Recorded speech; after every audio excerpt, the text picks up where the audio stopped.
What's up guys, my name is Josh and thank you very much for watching. Today we're going to be talking about the AudioEngine D3. Now this little device was sent to me by AudioEngine for review. They're not paying me, I have to send it back, they're not giving me a free product. So I'm going to give it my completely unbiased opinion. There are things that I like about this and things that I don't like about this. So let's go ahead and get into build. So from time to time I do really like devices that just do one thing or maybe two things, just simple, easy to understand, easy to use devices.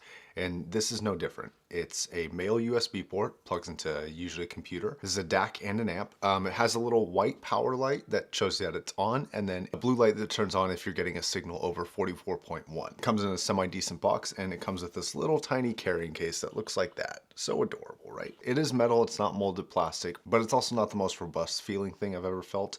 But then again, you know, this sticking out of a USB port like this, you probably wouldn't want too much weight on it anyways. And like I said, it's pretty simple. So that's just about it. There's no volume up or down, which kind of brings me to my first dislike about this, which is I really like volume up and down buttons. The reason why is just because if you plug this in, it's playing at max, you have efficient headphones, it's not going to bode well for you. This is a common complaint I have for a myriad of devices where I wish that they had just spent a little more time on either buttons or a physical dial is even better. Just a little tiny one, just so you know exactly how much power this is outputting before you actually play it without having to check your computer.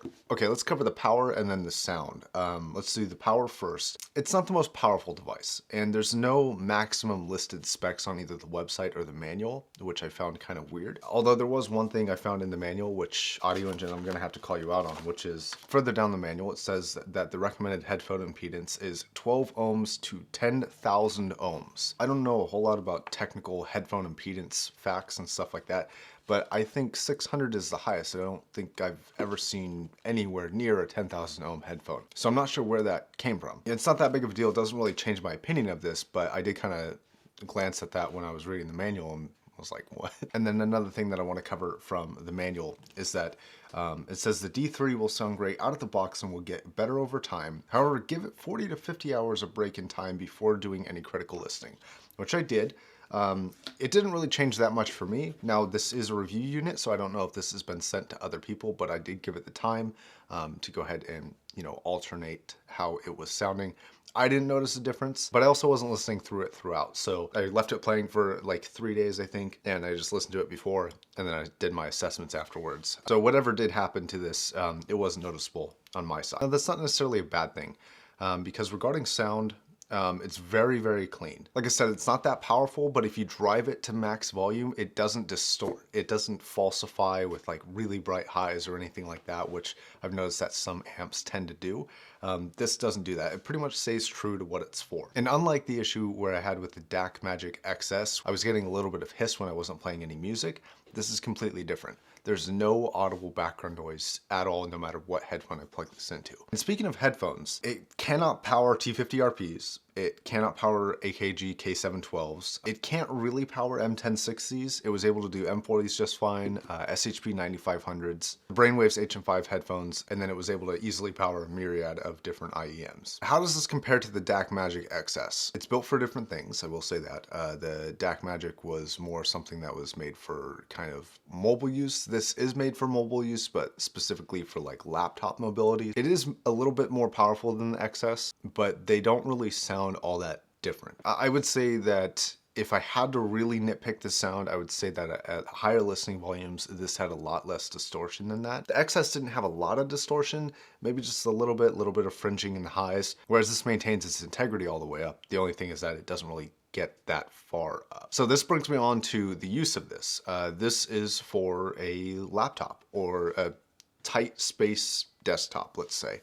If you're kind of crunched on space, this is something that you can throw into a backpack, throw into your pocket, take wherever you need, and then have a much better DAC and amp than your onboard sound. So if that fits your market, then that's exactly what this is for. And that brings me to the conclusion of this thing.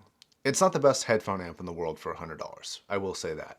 However, it does fit a niche market, and if you fit that market, it's a perfect product. It works exactly how it's intended. There's no drivers to install. It works every time I plug it in. There's been no issues with it whatsoever. And I can't really ask for more if you're looking for this specific sort of thing. Kind of the same conclusion that I came to with the DAC Magic XS. I feel like if you're going to use it on a desktop and it's just going to sit there, I hate to say it, but I think there are better options for $100. The SMSL SAP6 is one option. That's like half the price, and that's definitely more powerful and a little bit cleaner sounding than this. But it's bigger and it has a big power brick, so it's not really great for mobile use. And then the Shitfulla 2, it has a lot more options. Again, more powerful, sounds a bit cleaner, and that does plug in USB, but you're talking about a much larger footprint for that. I would say overall a score out of 10 for this would be like a 7 out of 10. However, if you are in the market that it's intended for, I think it's a 9 out of 10. I wish I had a Dragonfly Black to compare because they're going to be probably about the same kind of power outputs, same form factor, and same purposes.